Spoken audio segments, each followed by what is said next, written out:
Hi, everybody. We're going to start our third installment of Titus today in our daily devotional. We're going to be talking about false teachers today. And if you talk to Paul, they're everywhere.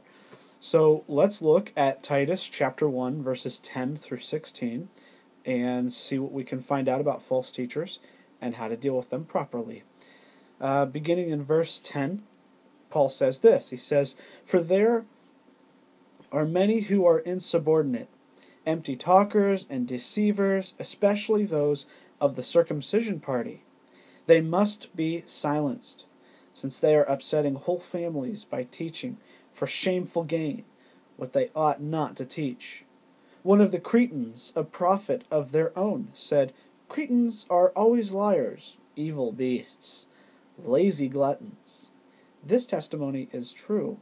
Therefore rebuke them sharply, that they may be sound in the faith, not devoting themselves to Jewish myths and the commandments of people who turn away from the truth. To the pure, all things are pure, but to the defiled and unbelieving, nothing is pure. But both their minds and their consciences are defiled. They profess to know God, but they deny Him by their works. They are detestable, disobedient, unfit for any good work." All right, let's go back and look at this. I want to start by telling you that Paul is talking about false teachers, and Paul doesn't ever pull his punches with false teachers. Whether he deals with them in this city or that city or this area, it doesn't matter. Paul will deal with them straight up. And I think that today in the church we've grown lax in this, how did he put it, dealing with them sharply. And we kind of, if you want to go that route. Listen, there are false teachers even in the church today. We don't talk about them much. They're like the elephant in the room. But they're false teachers. There always have been. There always will be. There's always people trying to destroy the works of God.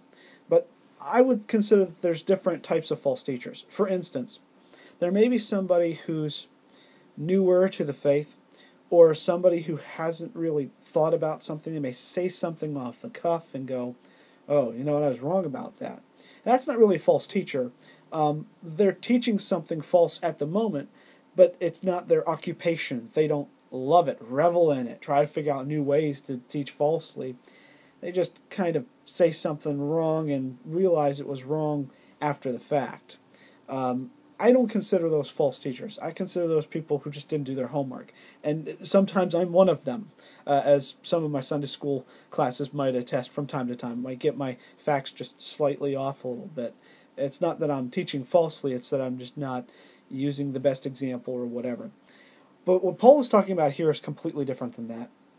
He's talking about people who make their living, make their enjoyment off of deceiving people who are new in Christ, especially those who are new in Christ.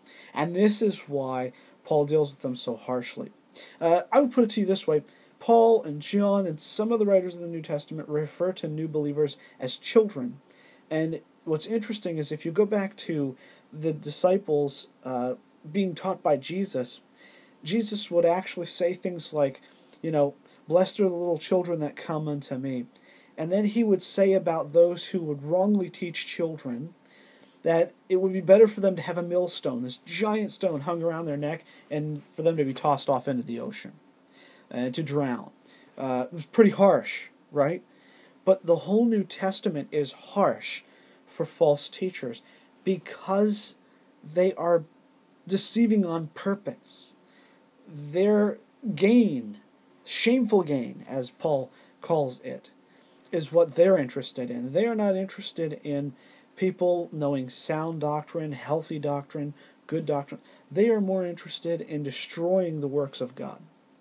And this is why Paul doesn't go, what can we say? No, he comes right on and says, you deal with them. You deal with them now. You deal with them once, and you don't let them even say anything. He says, make them silent. That's what he says. And so, at first glance, somebody who's new to Paul or new to I think, whoa, whoa, whoa, where's the loving, kind, gracious guy? Well, he's there, except whenever people are after destroying the church.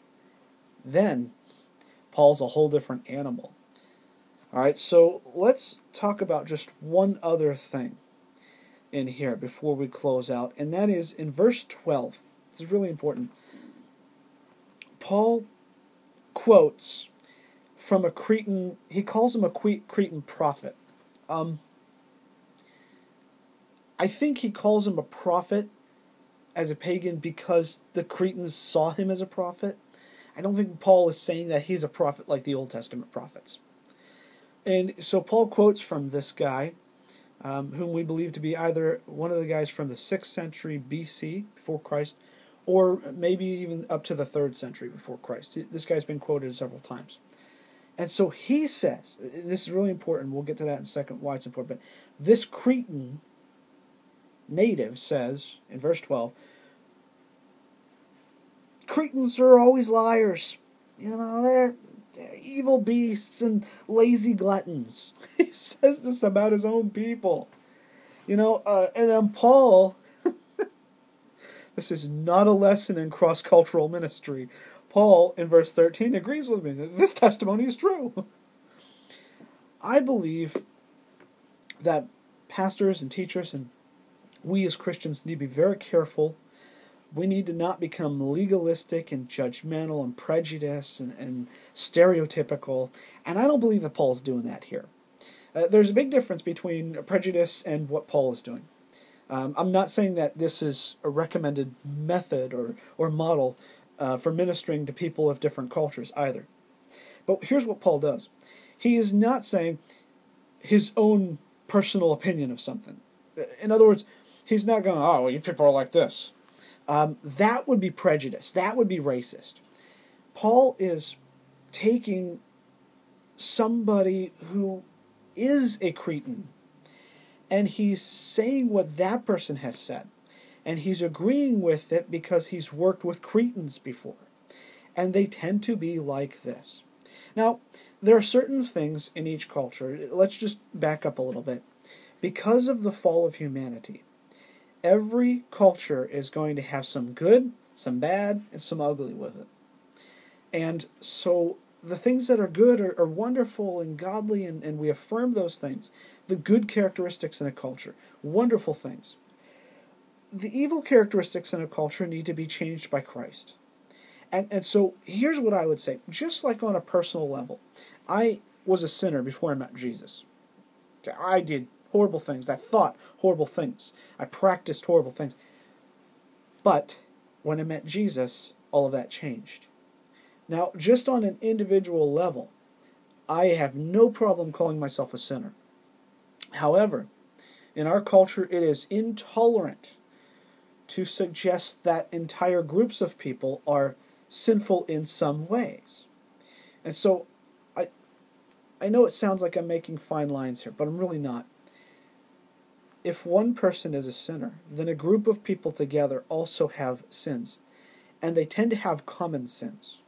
It's all this Cretan philosopher, prophet, or whatever you want to call him, is doing is he's saying, hey, Cretans are kind of like this, and he describes his own culture. Now, it would be different if this was some guy who doesn't know Cretans or who spends a lot of time with Cretans, but himself is not a Cretan. This is a guy from in-house, inside of the Cretans, saying, we are like this. In fact, it's interesting because the Greek word for liar has its root in Crete. The word itself. I think it's like kratos or something like that. It's the word for Cretan. And it's the word for lying. So, Cretans kind of take this on themselves. Yeah, we're like that, you know. So Paul is not necessarily saying, hey, you know, I'm a jerk and I'm going to be racist against Cretans or anything like that. He uses their own source. He talks about them in truth. He affirms that truth because he's worked with Cretans. And he tells Titus, look, you and these men of God, these women of God, these people that you have set in place as elders and overseers, you all need to deal with Cretans in a very truthful way because they're known to lie. They're used to false teachers. They're used to falsities. And so we need to be people of the truth. We need to prove that we have the truth, not just say that we do, because anybody can say this is true.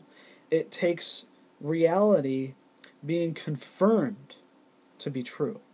And so we are people of the truth. We are people of the word. We must not be people who are connected to lying or deceitfulness or anything like that. That's why these false teachers have to be pushed out. Because in Crete, a false teacher can gain a lot of momentum. Because people are used to liars. They're used to people being deceptive. In fact, it's part of their culture. Why wouldn't you be deceptive if you could be? And so this is what Paul is saying. He's saying that you have to deal with this. Because here's the thing. Legalism, whether it's got a Jewish background, you can see some of the things in here look to be like Jewish false teachers. And there was a large Jewish remnant in Crete. And so it's most likely that they have infiltrated the church.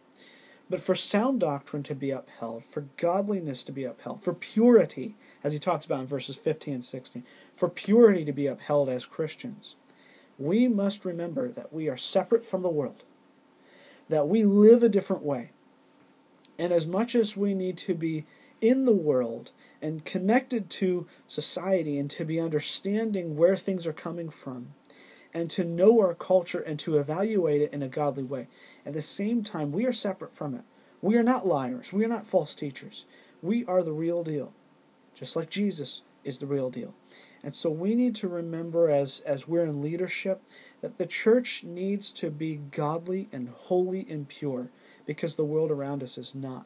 If we offer to them the same thing that they're used to, if the Cretans were offered false teachers instead of true teachers, then Christianity would be no different. Why should I become a Christian, they would say, if you guys lie as much as we do? But no. The testimony of the church is that we are set apart, that we are holy, that we strive to be like Christ. And so we need to be doing that. And that's your devotional for today. We need to be different than the world, but not in a rejecting sense. Not so that we reject the world, but that we show the world that Christ is different. A difference worth checking out. Hope you have a great day. God bless you.